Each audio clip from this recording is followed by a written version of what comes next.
Hello everyone, তো আজকে আড়া ছাতু রান্না করব। তো আড়া ছাতুগুলো কেটে ভালো করে ধুয়ে নিয়েছি যাতে বালি মাটি না থাকে। কড়াইয়ের মধ্যে সর্ষের তেল দিয়ে দিয়েছি। সর্ষের তেলটা যখন গরম হয়ে আসবে অল্প চিনি দিয়ে পেঁয়াজ কুচি দিয়ে নুন হলুদ দিয়ে ভালো করে নেড়ে চেড়ে নেব, লাল লাল করে একটু ভেজে নেব। তারপর লঙ্কার গুঁড়ো দিয়ে একটু নেড়ে চেড়ে নিলাম। তেলের মধ্যে আড়া ছাতুগুলো কেটে ধুয়ে রেখেছিলাম, তো ওগুলো সব ঢেলে দিলাম। ওগুলো দেওয়ার পরে ভালো করে নেড়ে চেড়ে কষিয়ে নেব।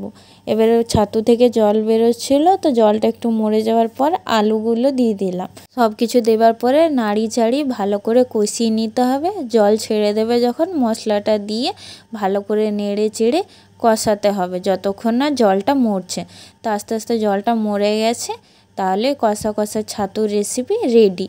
একটু জল দিতেও পারো তোমরা, যদি একটু ঝোল খাবে তাহলে একটু জল দিয়ে রেডি। তাহলে তোমাদের কি ছাতু খেতে ভালো লাগে? তাহলে কমেন্টে অবশ্যই জানিও। টাটা।